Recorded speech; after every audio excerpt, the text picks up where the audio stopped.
So good afternoon, everybody. Thanks for your attendance today. So today's webinar, we are talking about digital smile makeovers, the full workflow. So basically how to simplify the digital workflow into step-by-step protocols so we can offer high quality and predictable results for both direct and indirect veneers and smile makeovers. A little bit about myself first, very quickly. For those who don't know me, as Tracy said, I'm the owner of Dental Excellence UK. My facility is based in Liverpool. We opened this facility just under 2 years ago now. We are fully private and our main focus is essentially cosmetic dentistry or smile makeovers. We have 6 treatment rooms, electric and also an on-site laboratory, which is incorporating 100% digital protocols, essentially for all areas of dentistry. As well as being as the owner of Dental Excellence UK, I'm a key opinion leader for multiple companies, including 3Shape.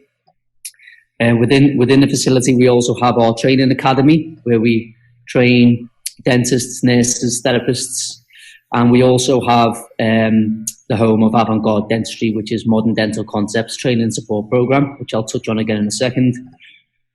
We also have the lab.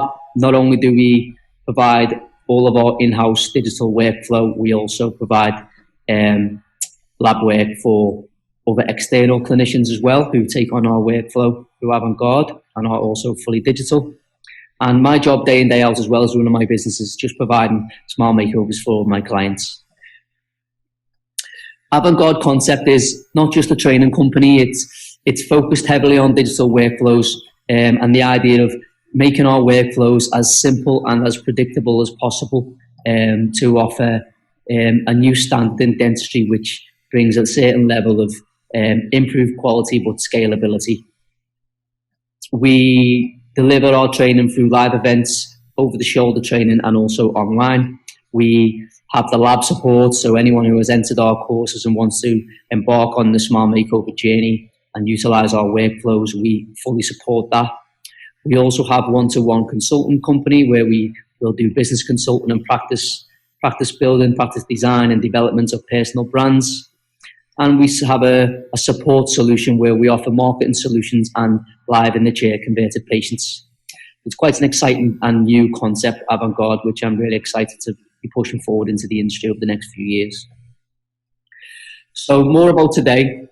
The main sort of learning aspects of today will be focusing firstly on the importance of data collection for smile design and for your communication, the communication between yourself and the patient and also the lab. The importance of transferring this data to provide a mock-up and the importance of the mock-up and how you can drive that into high levels of conversion and predictability into your smile makeovers. We'll look at methods to ensure minimal preparation for indirect veneers, scanning techniques and protocols, and essentially all in all, how we can integrate digital and multidisciplinary dentistry to your dental practice. So if we're looking at data acquisition for smile design and smile makeovers for this digital workflow, there's some key stages involved in the process, which potentially could be picking up on the first visit. The first 2 are essentially the obvious, full assessments of your patient, full intraoral and extraoral examinations, radiographs where required, risk assessments and smile questionnaires. Then we have the actual hard data, which is the photos and videos, which we have protocols for, a digital intraoral scan, 2D smile design to facilitate your initial smile design communication with your patient and with your lab technician, and then driving that towards a direct mock-up, which stands on its own appointment. So I'm going to focus on the photos and videos, the scanning and the 2D smile design first. Bearing in mind, we all know how to do a full examination assessments and radiographs, and we'll all have our own certain standards of risk assessments. So this is Cameron. He's actually a clinician at my clinic, and Cameron asked me to do a smile makeover for himself. He's had some noticeable tooth wear, he's a bruxist, and he just wanted to restore his smile and his function. So we have a certain set of photographs which we take, starting with the full face. front on and side on images. Just take note as we move through this presentation. You'll notice that the image in the middle is the most important photo, the single most important photo, what we need to start our predictable digital smile makeover workflow. And this is the only photo that my lab would need first and foremost to drive you into a 3D smile design and essentially a mock-up appointment. We then, more for diagnostic purposes, look a little bit closer at the smile and intraorally, and we can see the wear taking place on the teeth, notably on the patient's right-hand side. There's loss of canine guidance and function did need improving. You'll also notice there's a missing upper right second premolar, which we restored with a dental implant. When these photographs were taken, I think it was at the stage when, when the veneers are placed, the implant has already been placed by, again, a digitally driven protocol with a surgical guide, all designed on 3Shape software. And then we moved into our smile design. Video footage is very important as well. We use this for multiple reasons, which we'll touch on a couple of times through the presentation. So once we've taken our full set of photographs for the patients, we also take a live video, and we just ask very basic questions about why the patient is here, what it is they're looking for in their smile makeover, and just allows us to give us an insight to make sure that we're going to be meeting the patient's expectations as soon as we possibly can and begin to educate them on their journey. So they're very warm. I don't like that. I don't feel like they're wide enough. I just want them to be bigger, wider, perfect. That's it. So once the photos and the video is taken for the patient, we then move to the digital intraoral scan. And once we've got this initial data, we can then start thinking about the basic principles of smile design. And as we think about these principles, we'll begin to understand why these key elements, the photograph, the main portrait photograph, combined with the intraoral scan, starts to initiate our 3D design, moving towards levels of predictability. So what is it that we need to sort of understand? The horizontal position of the face, make sure that's lined up correctly, and how that relates to the position of the smile and the maxilla, where the facial midline lies, and again, how that relates to the smile midline. What is the incisal edge position, and what is the overall current tooth style proportions and the tooth style proportions that we need to recreate for the new smile. The avant-garde style is basically just a library of teeth that we may or may not want to choose from. And I know 3Shape have endless libraries really to help you in your communication with your technician to be choosing tooth shape and form, etc. So when we look at these principles on the portrait picture, first and foremost, you'll notice you always need to line up the correct horizontal position of the face to certain reference points. Then we'll look at the facial midline, line that up where that relates to the smile midline. And then we'll look at the incisal edge position, the amount of tooth display, and then make some decisions on tooth proportions and decide the proportion. So when we're looking at the full face, the amount of tooth on display, we need to decide the incisal position. Do we need to add length, reduce length? The cervical position, do we need to add length? Or is it a combination of the two? These are all very basic but key initial thoughts that we need to consider to communicate our smile design with our lab technician. Then that brings us to the three key information for an initial smile design to take place. So then we can drive forward towards a mock-up appointment. Just one main photo, one video, and one scan.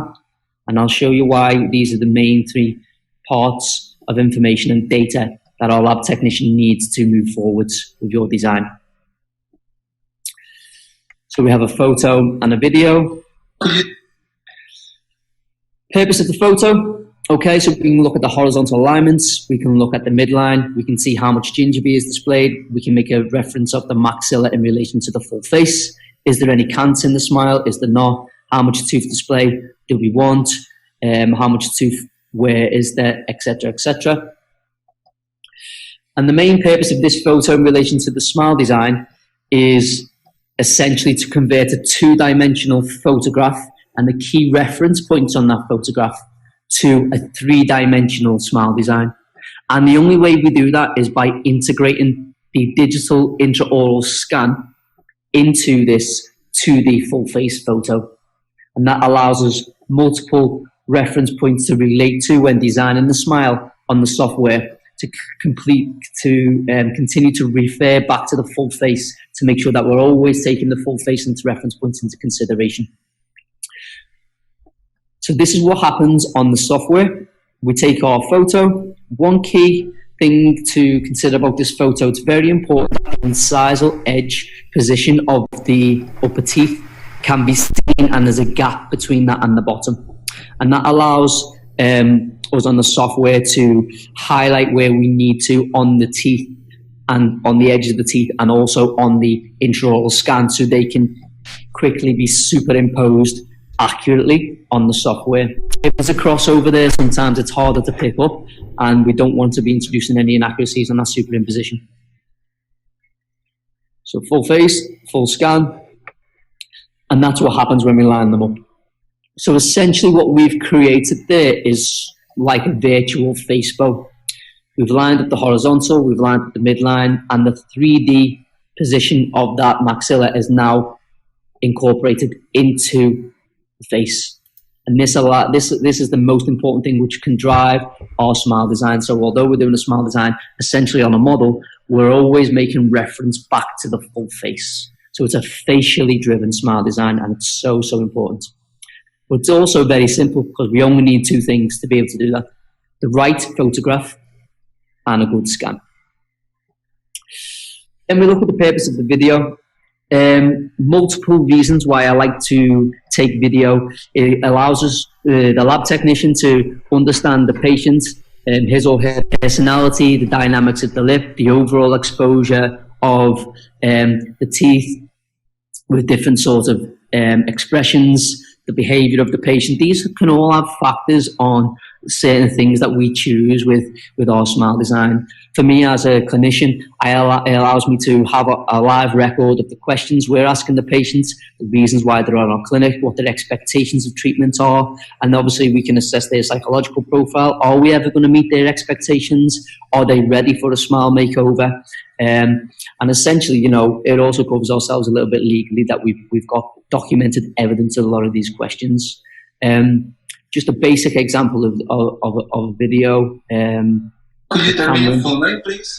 Cameron Rizzo. All right, and your date of birth? 1910, 1990. All right, and is there something bothering you about your teeth at all at the moment? So they're very long. I don't like that. I don't feel like they're white enough. I just want them to be bigger, wider, perfect. That's it. All right. And do you have something in mind, any treatment in particular? I want veneers. I want white veneers. I want really nice, perfect white teeth. Straight to the point, essentially. He wants really nice, perfect white teeth. And before I start this video, this is basically a very well documented video by 3Shape. So when we have a Trios intraoral scanner, there's a function on the scanner where you can upload that photograph, the same photograph that we're going to be sharing with the lab, and other photographs. And it allows us to get involved in the preliminary stages of the smile design to create a 2D smile frame, introduce the proportions of the teeth, the width of the smile. And it also gives us a fantastic way of communicating, not just with our lab, but also with our patients, to share the initial 2D smile simulation that we've created for them, and really get them involved in the initial process of the design and the communication. This helps fantastically, not just with the patient experience, but also with essentially with the conversion and the predictability of you creating the right smile for your patients. And it's very well demonstrated on this video. And again, simplicity is the key here. We can do one of these in 5-10 minutes in a clinic through the Trios intraoral scanner.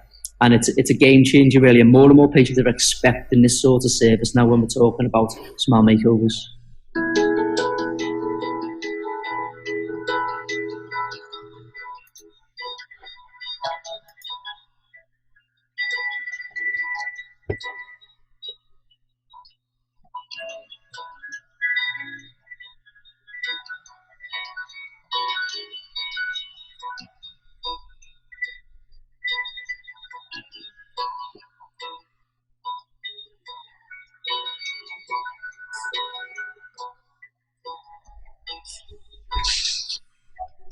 So key reference points are made. Smile frame is introduced, and the proportions are corrected individually.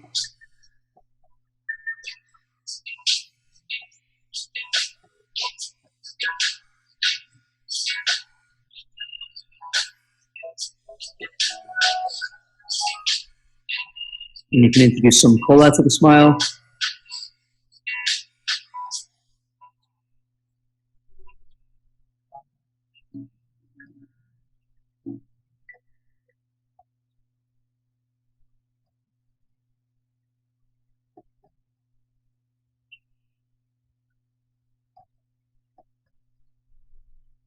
And a nice before and after visual. And you have the ability to send that not just to the lab technician, but also to the patient. It's a really nice way to start the smile journey before you introduce the mock-up. That's a really nice way to communicate with the patient. So here's a frame that we created for Cameron. Again, key reference points on the full face. Zooming in, introducing some new proportions. Cam, this was a very, very additive case. Cam wanted bigger, more visual teeth. There was already lost tooth structure that we needed to restore, but he wanted the smile to be wider and fuller. And these are the images that we share, not just with the lab technician, but also with the patient. It's important at this point to understand that this is just a two-dimensional visualization or simulation. Don't get too caught up on this image as a selling point or a predictable simulation of the final outcome. Focus more on the actual mock-up appointment. The mock-up is a three-dimensional design, accurately fitted to the pre-existing situation in the mouth, and can be visualized by the patient live. That is so much more accurate and so much more predictable.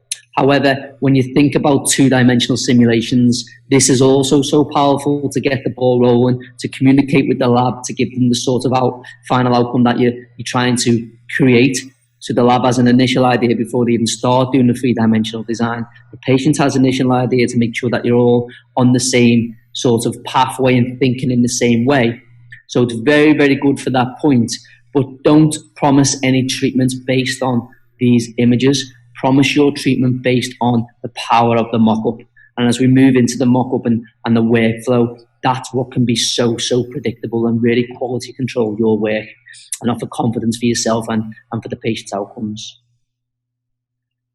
So what happens now, you've gathered your key data, you have a photo, you have a key, one key photo and potentially a series of photos to help further communication. You have a video with a lot of well-documented questions and information on. You have your good intraoral scan, you have a 2D smile frame, and then the lab technician can essentially get to work. So the best way as a 3Shape user to communicate this is pretty much through 3Shape Communicate. You know, you can take your scan on the Trios scanner. You can obviously work on your 2D smile frame on your Trios scanner. And these can be uploaded onto Communicate. You can also upload this alongside videos and your photograph. Sometimes I'll put the videos and the photos, if there's some bigger files, on a separate Dropbox and share that with the lab. And then we like to communicate. I'm very fortunate because I have a lab technician on site, so it's all one-to-one conversations and he can see the patients himself.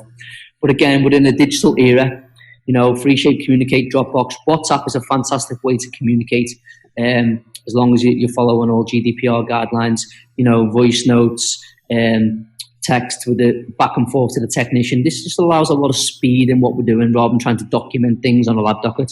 You know, try and think and work with your technician as thoroughly as you possibly can to involve them as much as you can in the process and share all this information and key data that we've discussed.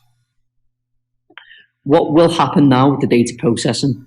So as I've shown, the photograph and the scan will be superimposed to allow a three-dimensional design to take place with high levels of predictability and key references to the face.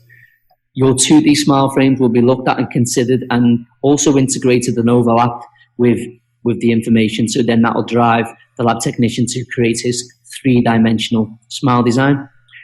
At this point, the lab might want to share the 3D smile design with you by email or photographs, and just make sure everyone's on the same page and it looks right that you're looking for in 3D. This model can then be printed and a silicon matrix can be fabricated. This can be done in the lab, or the files can be sent to you in surgery if you have your own printer, and then you're ready to deliver your mock-up.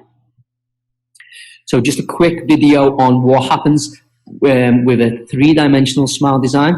And these are the stages that would take place, starting with that key photo and the reference points to ensure the horizontal position and alignment is right.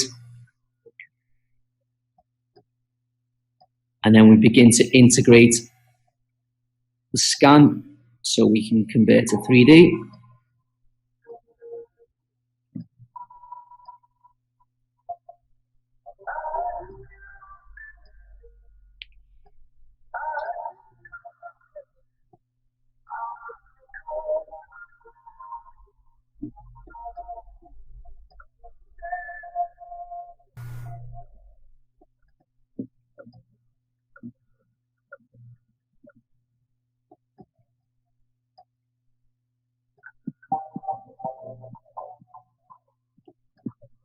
And the 3D smile starts to take place, always referring back to the full face to make sure,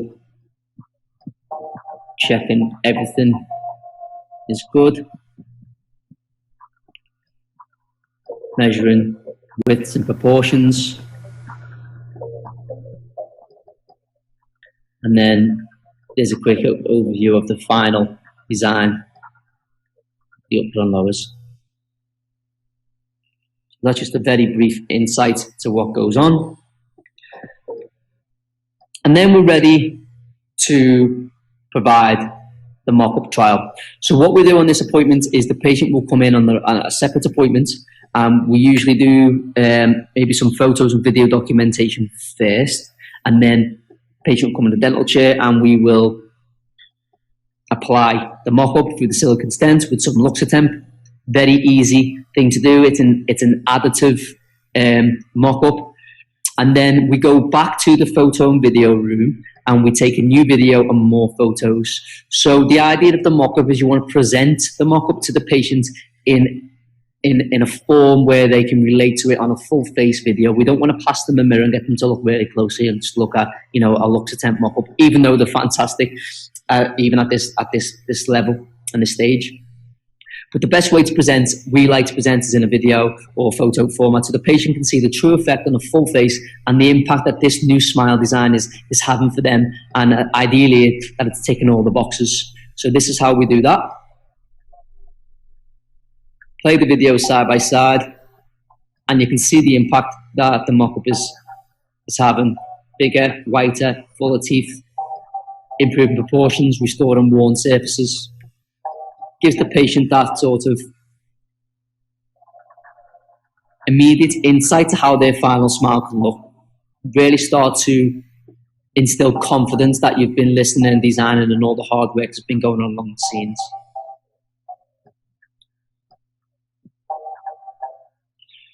So there's our photograph of the pre-op and the mock-up in the mouth.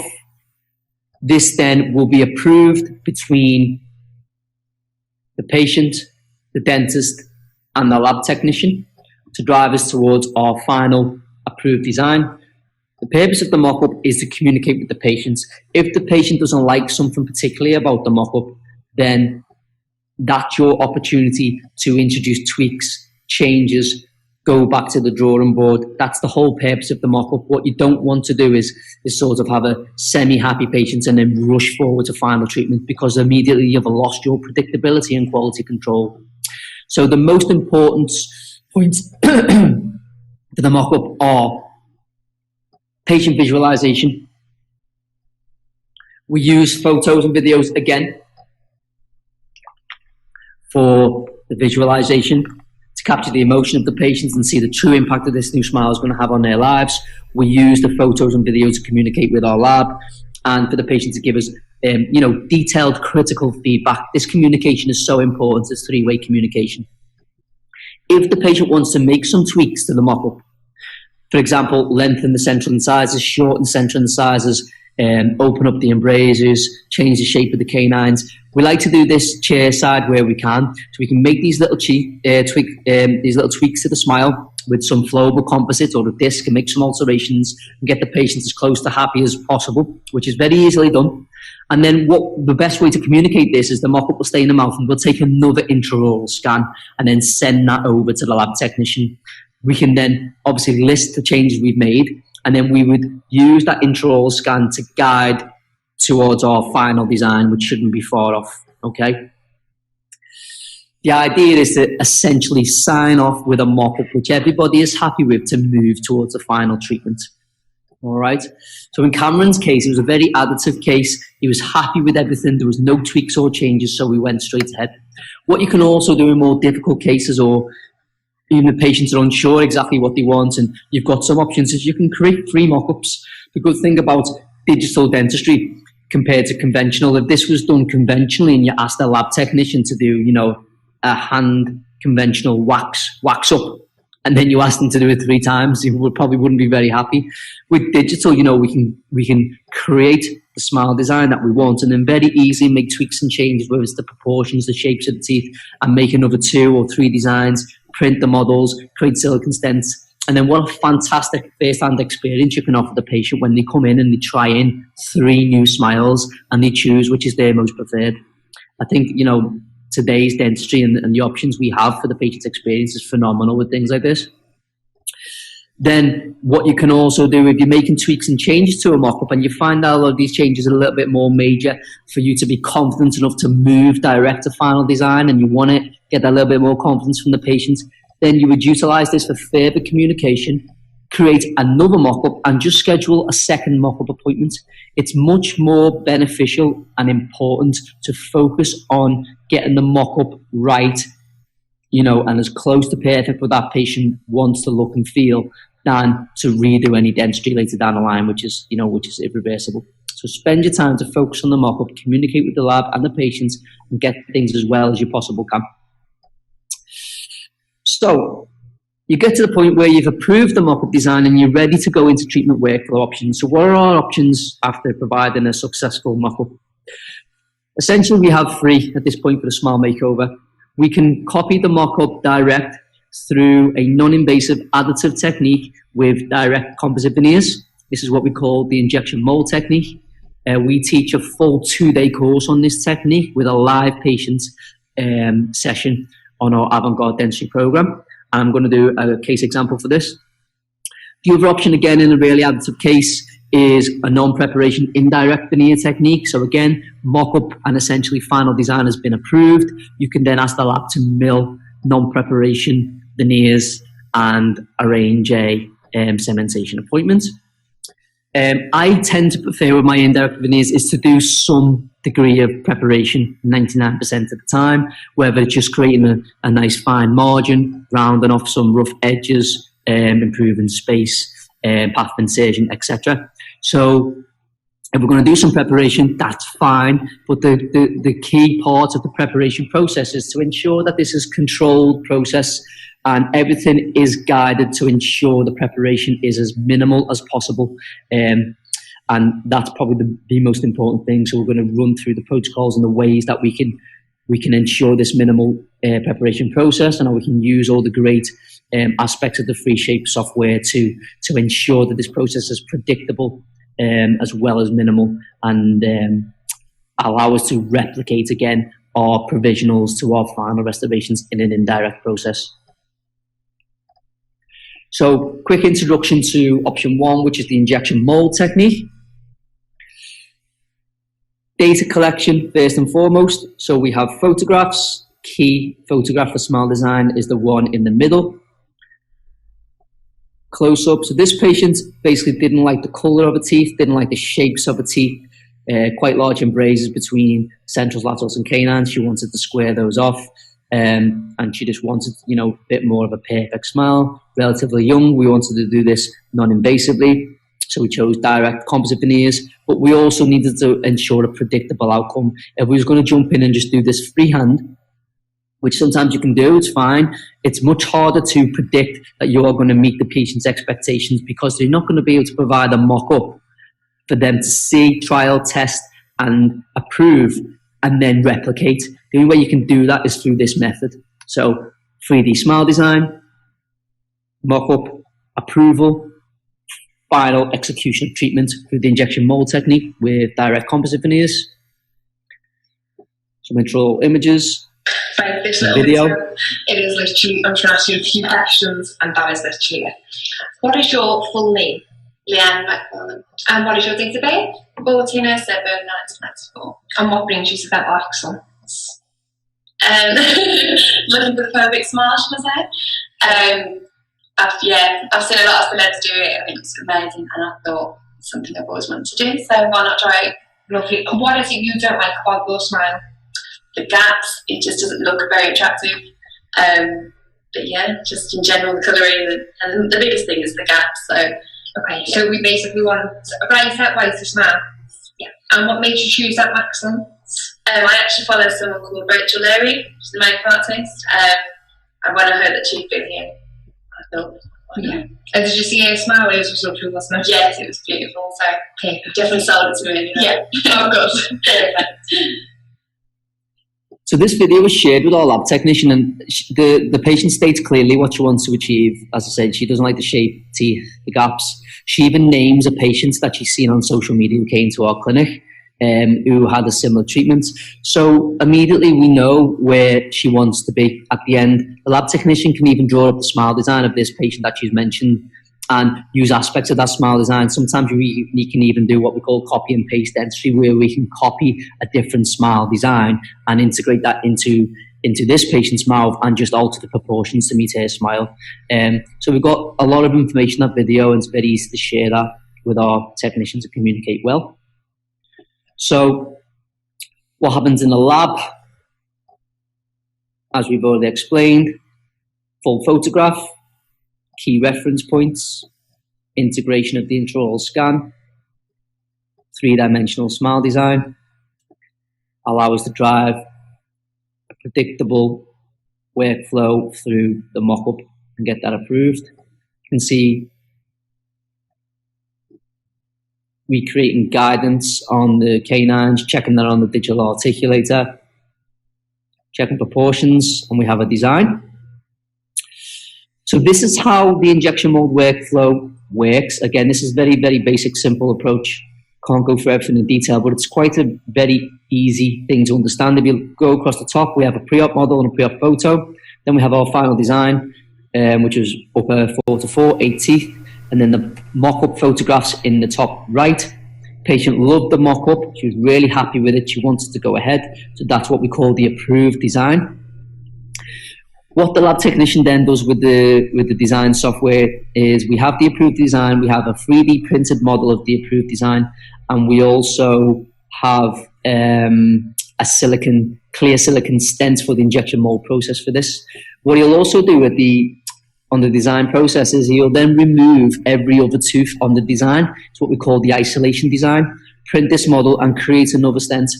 And these stents have been played with for many years, and they offer a super predictable outcome in the treatment. It even sort of replicates textures in the design, very little excess to remove, great marginal integrity. So it's a fantastic, predictable workflow for composite veneers that we're using now every day. So what will then come for the next appointment after the mock-up when this is all approved is you'll have 2 models and 2 stents.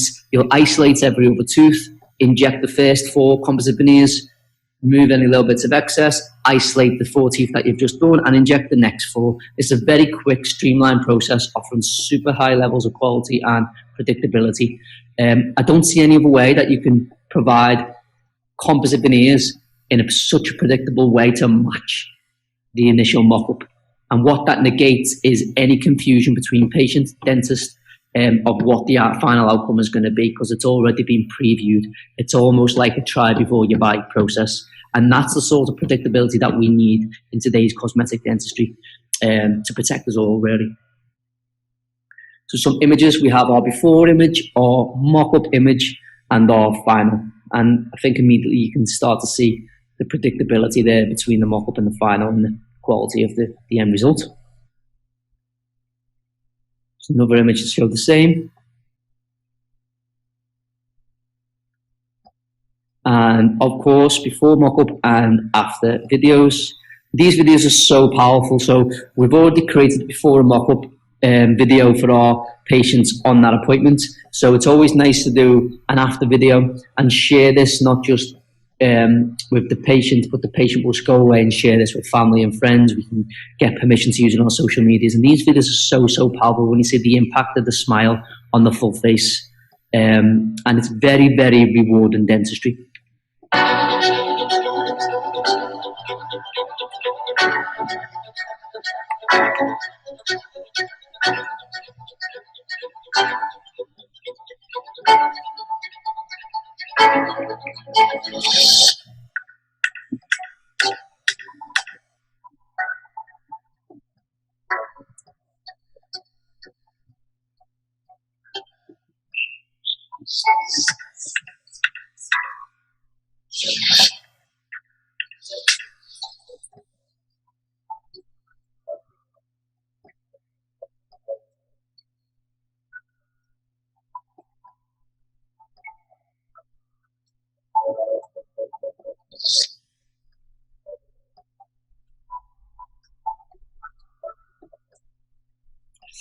Okay, so that's the first workflow explained. So moving into the process for indirect veneers. So there's additional appointments involved in this process, which is obviously the preparation appointment, to allow for accurate provisionalization and then to the fit. So with regards to the preparation appointment, what methods do I have to guide my preparation to ensure I'm providing the right amount of space and the right type of preparation for my final veneers? And there's three methods. I use all three in my clinic to quality control the process as well as we can. Because it's not a guess. When you prep a tooth, you don't just put a burr to a tooth. The preparation process needs to be pre-planned and guided by your final design. So you almost reverse engineer the whole process. Everything starts with final design and work backwards how you get there. So utilizing the mock-up or the invasive mock-up, which is the first step, I think, to start with. So what's the invasive mock-up? So in Cameron's case, we have a mock-up which is 100% additive, and we know the thickness of this mock-up is enough to move straight into veneers. So we actually would use this as our final design mock-up. Some mock-ups have to be overly additive to compensate for any tooth preparation which is going to take place. It doesn't affect the communication with the patient in the process that we use. But when you have an approved design and then you want to go to create what we call a final mock-up, which would compensate for any areas of tooth reduction and the adequate amount of thickness for the veneer, which is a minimal of 0.3 millimeters. Then we have what's called the invasive mock-up, where the lab does a final design and then he prints that to fit to the pre-op situation of the teeth, and that will be fitted over. And then you'll have areas of teeth which are really thin, or you'll have areas of teeth which even stick out of the mock-up, and that will allow you to reduce these areas accurately and predictably, knowing that they're not meant to be there in order to incorporate the final design. So there are two types of mock-up, and the process is the same. The idea is you're using the mock-up to guide your preparation. We'll show that in the image in a second. Then we have the use of printed guides to check the preparation, and crown lengthening guides. These are all designed on the 3Shape software, and they're all guided again by the final design. So we have a 3D final design model, and then we can use this model to create guides or 3D print guides for us to check in the mouth in certain areas, which I'll also show you. And then we have what's called a digital prep check, and this is the last check that the technician will take on before he embarks on his final design. And this is a superimposition of your prep teeth with the final design and checking all areas of where the final veneers are going to be placed to make sure that there's adequate thickness in all areas for milling. So what is the goal? The goal is essentially this. We have a before and then we have a mock-up, and we just want to utilize this mock-up and everything we have in our artillery and our digital software and protocols to give us a nice, minimally invasive guided preparation. So this is Cameron's preparation. And how did we get there? First and foremost, we placed the mock-up, the approved design, and then we prep through the mock-up with our depth gauge and bears incisally and labelly. The mock-up is then removed, and any areas of tooth reduction which have been marked, we ensure that labial reduction continues. What I'll also do then is make sure they've got a nice, well-rounded edges and corners and a well-defined margin. Another example, which is if the case is a little bit more invasive, as you appreciate this is not very invasive, it's quite an additive case, very straightforward, step-by-step case to take on, is one where you will utilize the mock-up to guide firstly your gingival recontouring. So if the gingival position is going to change to improve the proportions in your design, you would place the mock-up as usual, and then you would just mark the new contour of the gingiva and the gingival zenith to guide where you want this to be. You would again use your depth cutting into the labial and the incisal through the mock-up, and then you would remove your mock-up and you would see again where these markings are and how much further tooth reduction is necessary labially and incisally. Round your corners, create your margins, tidy up your gingiva where you've had to do some recontouring, and then you'll be ready for your further checks before you scan. So what further checks do we have? This is a 3D, this is a printed preparation guide. So what happens here is, like I said, in the lab, we'll have our final design, and a guide is printed based on the position of the final veneers, like so on the right picture. And this gives us quite an easy way to check, have we reduced the incisal enough? And do we have enough reduction on the labial? So the thickness of the incisal reduction is actually visual through the guide, and I like to have about 1 millimeter ideally of incisal reduction. And then the thickness of the guide is 1 millimeter. So we place a probe to measure in all three sort of dimensions of the labial of the tooth, and anything which is essentially measuring 1.5 or more. So for example, 1.5 measurements on the probe, taking into consideration the 1 millimeter thickness of the guide, that lets us know that in this position of the tooth that we have 0.5 millimeters of available space for the veneer, which is enough for milling. And we'll do that on all three and all areas of the guide to ensure we have enough space. And it's a nice way to visually check that you have enough labial reduction.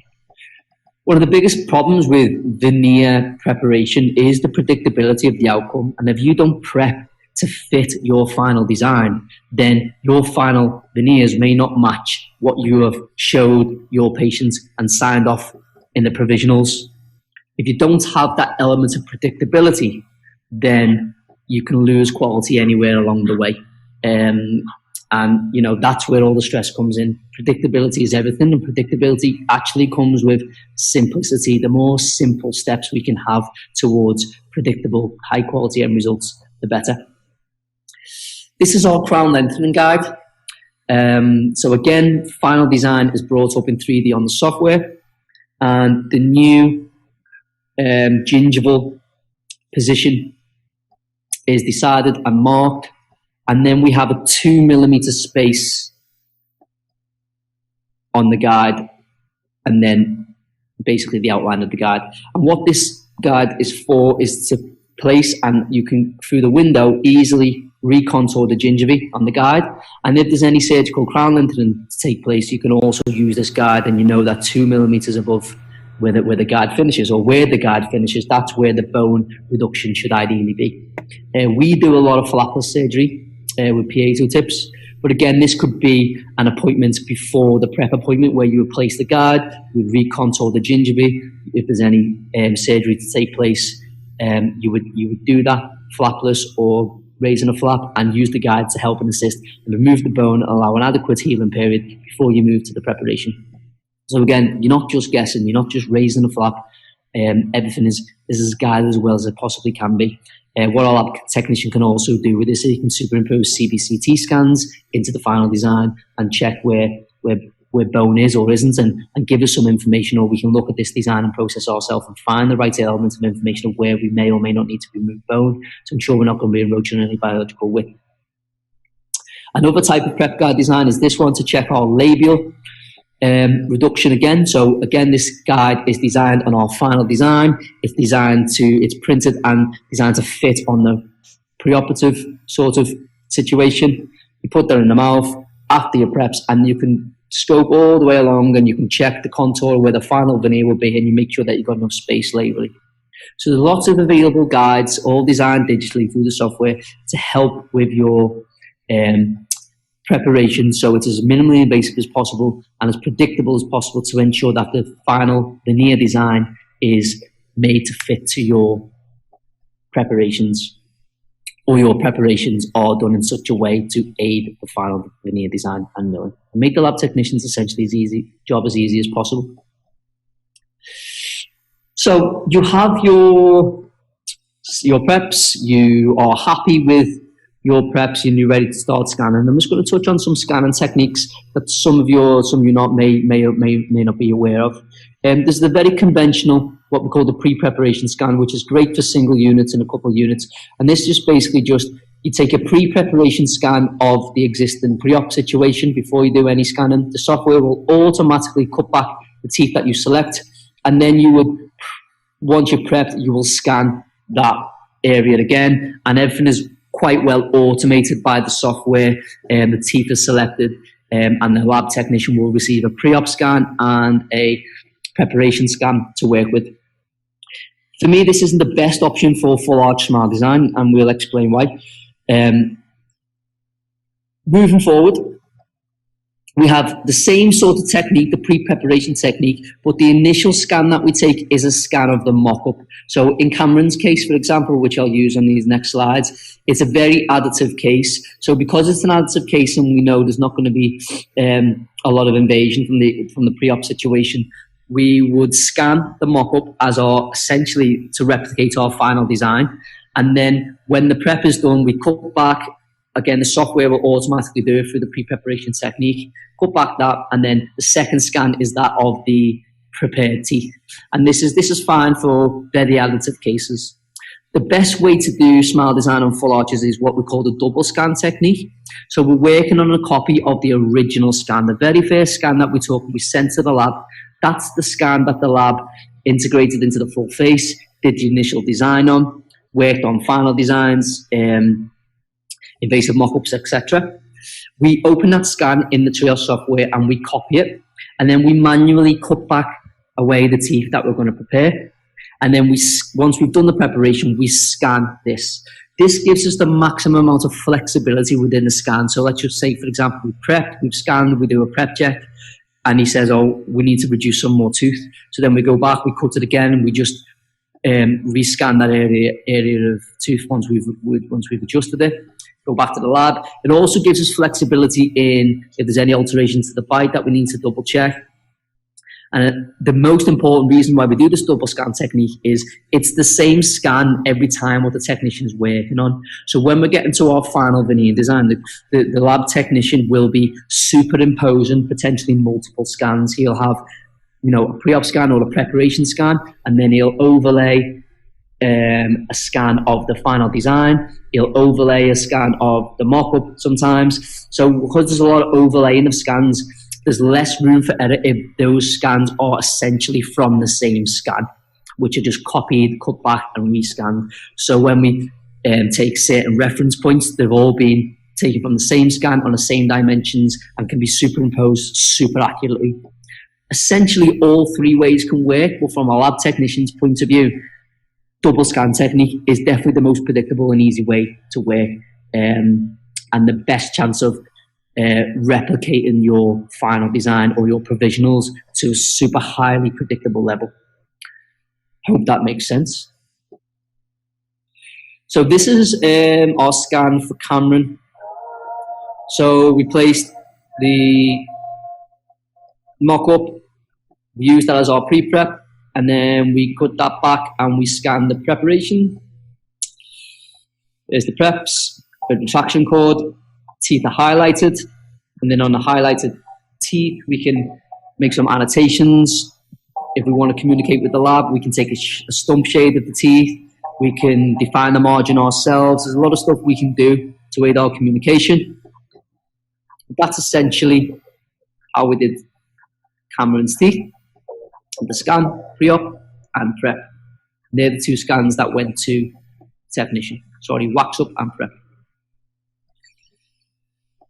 So when the prep is done, we then perform what's called a digital prep check.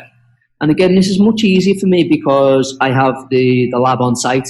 So the patient will remain in the chair, the prep is completed, and the scan arrives at the lab software and the design software. And then on the dental designer, we will quickly take the preparation scan and we will superimpose or overlay the final design, and then we will check that there's enough space in all areas for the veneers, so they're going to be milled at the right thickness, and we're happy with everything essentially. And this is the final approval from the lab technician to make sure he's happy with what he has, and you don't need to do any further reduction to give the most predictable results. And that's how this takes place. So there's the overlay, and then here's the measurements on different planes through the preparation to veneer. And they'll measure that throughout in several different areas and just make sure that there's adequate thickness everywhere. And that's another really nice way to final check. So what do all these checks essentially mean? It means that if your preparation is guided in the right way and the tooth is protected and the preparation is as minimal as possible, great. But it also means that the provisionals that you fit is an identical copy of your final design. The thickness is there for the veneers, the integrity is there, and what is going to come out the milling machine if we want to copy the final design will be exactly like your provisionals. Now, that's super important if we're going to be able to talk our patient through this process of mock-up provisionals and really utilize our provisionals for their true purpose, which is to test drive that smile, not just the function, and phonics, but also for aesthetics, which is the patient's main concern, really. We would arrange an appointment after the prep, usually a couple of days after the prep, to review the provisionals. And if the patient's absolutely happy, we'll sign that off and we'll say to the lab technician, great, provisionals are all in, we're happy. Sometimes we'll even scan the provisionals and send it to the lab technician. It also gives us the option to make final tweaks on the provisionals. And this is the patient's last chance to customize their smile. So if he wants to lengthen the tooth, change the shape of the tooth or whatever, again, I will do this on the provisionals, scan this and send it to the lab. And because of the process in which the scans are being done by the copy technique, and the prep has been done by such a guided fashion, again, I know I'm going to get high levels of predictability from that final scan of the provisionals or the existing provisionals which are in to the final design. And the patient knows exactly where they're going. And then we only need to talk about the quality of the material, the shade of the material, introducing textures, translucencies, and all the additional things we get with ceramics over provisionals. But the size, shape, form of the tooth, the width of the smile, the length of the teeth, all these things are signed off and ultimately 100% predictable. So final design is approved, goes to the lab, and this is what the lab will just be doing basically, is just highlighting the margins.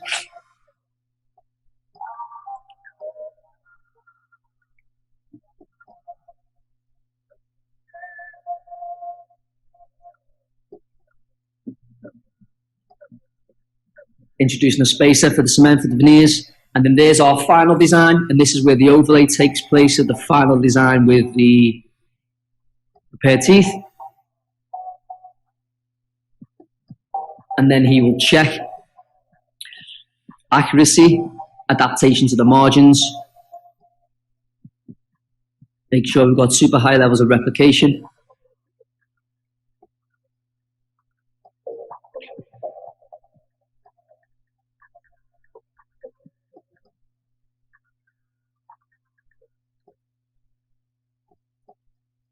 Once he's happy with that and it's all signed off, that's what happens next. we will 3D print the preparation models, and we will send the veneer design to the milling machine. Now, all of our work currently is from CAD blocks, monolithic veneers, and the quality of the blocks now and the milling machines, I don't see any reason why you can't do everything monolithically. We need a good skill with the technician for the stain and glaze process, but everything is monolithic. We do very little layering now unless it's on zirconia, and we're getting, again, high quality, predictable results and strength in our restorations, which we're really happy with. And that's the workflow. So where the Cameron finish? There's before, that was his mock-up, and there's his finals. There's before, mock-up and finals again. And I think we have a video. And Cameron's thrilled with his smile. He got the colour, the fullness, the dominance that he wants to achieve across the anteriors and the width of the smile. Not to mention, obviously, we managed to restore and improve his function, offer some predictability for the future. We haven't finished this case. We've still got to restore the implants in the upper right, 5, and then we're going to move to restoring the lowers as well. But you can see how happy he is already.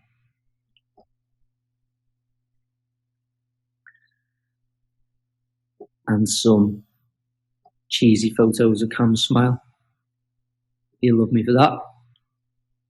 And that's it, guys. That's the workflow. And, just to reiterate, the most important thing initially is collect the right data, understand the purpose of the data, understand how it's going to be utilized by yourself and a lab technician, follow the workflow. Digital is the way. It's here to stay. 3Shape is a fantastic platform, not just from a clinical level, but also from a lab level and a communication level. You can get involved on so many different ways. You can give a lot of the work to the technician. You can get involved a little bit more if it comes to implant design and planning. Obviously, smile design, using the initial integration of the 2D smile design planner. It's just a great way to work and a very enjoyable way to work. So I'd encourage anybody who's not digital to seriously consider taking that leap. It'll improve your daily work, your quality, your experience with dentistry as a whole, and most importantly, the patient's experience, without a shadow of a doubt. So thank you very much for listening, and we're happy to move to some questions. Okay, everyone, thanks for your attendance this afternoon. I'm just going to start running through some of the some questions that have been asked during the webinar. Starting with the first one at the top. Cost of the mock-up from the lab. So the lab, we charge £20 per unit for a mock-up, which is quite simple. We also package some of our things in the lab. So if you're going for a case, which is going to be the injection mold technique, then we have like a set package price which would include the mock-up or potentially a number of mock-ups, the surgical stents or the stents, and the silicone matrix. So yeah, the cost of a mock-up is £20 per unit. There's a question further down about what lab do I use. So currently my lab is in-house at Dental Excellence. It's Dental Excellence Lab. And we also service other dentists. So those dentists who have been on the Avant-Garde courses and been certified for these workflows on the courses, we then supply them with full lab support. So yeah, it's at the Dental Excellence Lab. Next question is, what about the patient's bruxism habit? Does that pose as a potential risk factor for failure? Essentially, no. If the planning is done correctly, and you've thought about all these factors at the preliminary stages, and you've ensured that you've re-established the correct function for this patient, then the strength of the veneers, the correct bonding protocols, then these can last a very, very long time. We quote our patients that these should be lasting in the region of around 15 years. So depending on the complexity of the case with the habit, sometimes you can leave these patients in provisionals for a little bit longer, just to trial and test drive the smile fully, test drive the function fully, just to give that little bit of extra reassurance. But essentially, no, doing this day in, day out, we have to restore the function in some way for this patient. Otherwise, they're going to continue to destroy their own tooth structure. And hence, doing it in like the case that we've demonstrated today, that is, in my opinion, the correct way to restore this patient. Next question, what are your thoughts on facial scanners? I think facial scanners are a fantastic concept. It brings in another element to obviously the three-dimensional elements of the smile design, which you can integrate early on with your data acquisition. I think at this stage, I'm not 100% not 100% yet on the perfect facial scanner, but I think we're probably only a year or two away before getting one which integrates into all of our systems, the STL, the photos, everything that we're trying to use from a data processing point of view, and just makes that predictability of our design and planning even better. Next question. I missed this. What software you are using for digital smile design? I'd be grateful if you clarify. So as you can see on the presentation, my full workflow is through all of the 3Shape software. So we'll use Dental Designer software, which is a 3Shape software. I've used Trios for my scanning, and it just integrates and flows really, really well. So I can take care of the 2D smile design, which is attached to the scanner. So that's, you know, the chair side. And then in the lab, it's Dental Designer, which integrates all my 3D design and plan. With the isolation design, how do you then isolate the build-up teeth to ensure good margins with the final build-up? So the way with the isolation design, this is the injection mold technique. So basically with the isolation design, the final design, every other tooth is isolated with PTFE. The stent is designed and fabricated in a way where the fit is really accurate. So the marginal integrity is really, really good. You'll get a little bit of flash and excess, but really not a lot at all. It's very easy to remove with a blade or a scalpel. You just tidy up your margin, polish into proximally. Then the teeth which you've done on the isolation down, you then isolate again with the PTFE and repeat the process. With regard to overall isolation, I'll do it usually under split rubber dam, and that works fantastically. Normally, with good hygiene, how long do veneers last? I think I've answered that one. We tend to say 15 years, so a nice quote is 10 to 15 years. This is pure reliance on good maintenance. I always say to my patients, you know, if you're going to go and invest in a really nice, expensive car, then you're going to make sure that you service this car when you're supposed to. And it's the same with the smile. Hygiene, everything needs to be maintained really, really well. If it's a Brooks's case and we're expecting to wear a night guard or a splint, all these things need to be adhered to get the full longevity of the restorations. What presentation software do you use for mock-up presentation? I personally, there's a lot out there now. It's not too difficult to do. So personally, you know, it's very easy to have a PowerPoint presentation on a laptop, upload the 2 videos, play them side by side, and then fire them onto, you know, a big screen and present it to the patient that way. I think that's quick and easy and efficient to do. It's easy to train one of your team members to upload the photos and prepare that ready for the presentation for the patient. And that works really, really well. I think it's a nice touch to be able to present the mock-up to your patient rather than just handing someone a mirror. 2-part question. Which lab do you use? I've answered that one. So I'm currently using my own in-house lab, Dental Excellence Labs, and we do service other dentists as well through our workflows. How much do you charge the patients differently on the final treatment you were doing? So we tend to have relatively set fees. So we have a set fee per tooth for a wax up or a mock up. That's £50 per tooth we charge, and we charge per unit per veneer, which is like £800 per veneer. Every treatment plan obviously is quite unique and customized. There will be other aspects where you have to do some perio first, some restorations first, endos. So it'll be totally customized to the case, but currently we charge per unit, and I feel like, you know, with all my costs factored in, that's still a relatively fair way to do things in my clinic. What material are your crown lengthening guides made from, and do you find that using guide results in difficulty due to variable angulation, especially if flap is raised and the gingiva thick biotype? So the material for the crown lengthening guides is a resin, a Formlabs resin called Dental LT. That's just a clear resin material, which you can also put in the autoclave and keep nice and clean. We tend to just soak it in Corsadil, which is fine.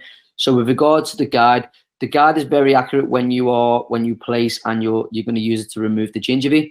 A lot of my crown lengthening is now flapless using a piezo tip and a technique invented by Paolo Cano using his special tips, and that's more based on bone sounding and tactile sensation and using the probes to check you have enough space and bone removal. If you're going to raise a flap and a stick biotype, I'd rely on the guide as a visual aid towards whether or not you've moved a new bone and measurements. But I think that it's only a visual aid, and it's not like you place the guide and you remove the bone to that point. We tend to mark the bone and then remove the guide, do more, and just keep using it as a reference point.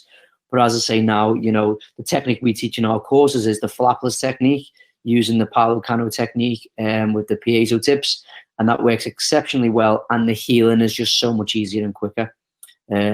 So yeah, I love that technique. The rest is pretty much just all thank yous. Are there any other scanners that you would recommend? I think all scanners are reasonably good on the market. At the lab, we can receive scans, and as long as we receive the scan in the form of an STL, then we can convert that and upload it into our design software, and away we go. Bonding cements, provisionals. We use Luxatemp. Sometimes we'll have a stage where we will also mill in PMMA and leave the temps there for a little bit long, just to make sure that the smile is being fully test drived. And then bonding cements, I tend to use Veriolink from Ivoclar, and we just follow their standard of protocols for bonding veneers. Again, very lucky to have the lab on site, because I believe the whole cleaning of the surface, etching of the surface of the veneers after trying before cementation is very, very important. How are you separating teeth when injection molding? It's very easy. We basically just put the PTFE tape in between the teeth, and away we go. There's no need for any sort of particular separation. The PTFE sits in fine. The stent fits absolutely fine. And this is something we developed over the last 3 years to make these stents really super accurate and predictable in how these results are delivered. Would you do a direct composite veneer if the patient only insists on that and doesn't want invasive treatment? Yeah, well, we've covered this. A direct composite veneer is delivered through the injection mold technique. It's totally direct additive treatment. And as I say, because of the way we do it, driven through the smile design protocol and the mock-up, it still offers super high levels of predictability. An important thing about the injectable technique, and this is the next question, is which composite do you use? We use, again, from Ivoclar, we tend to use the Empress Direct composite. The important thing with this technique is you're using a normal hybrid composite, which offers the strength and the aesthetics, but it's heated in a composite heater, and that's the most important thing. So it has the flowability that you need for this technique. But as I say, it then offers great results, gives you all the benefits that the composite holds, and it's just the fact that you heat it and make it more flowable for the technique beforehand. I hope that answers all of the questions. Please follow me on Instagram at Dr. Robbie Hughes. We have our website, www.avantgardedentistry.co.uk. We have the lab. Again, you can follow us on Instagram. It's at Dental Excellence Labs. Feel free to get in touch with me directly on my email, robbie@avantgardedentistry.co.uk, if there's any more questions. Our next live course is in September at my facility at Dental Excellence. That's for the injection mold technique. And then we'll also be doing a live over-the-shoulder indirect veneers case in November, which is held over 2 days. So I'd love to see some of you guys there. And as I say, feel free to drop me an email if you have any more questions. And thanks for your attendance today. Much appreciated. Thank you.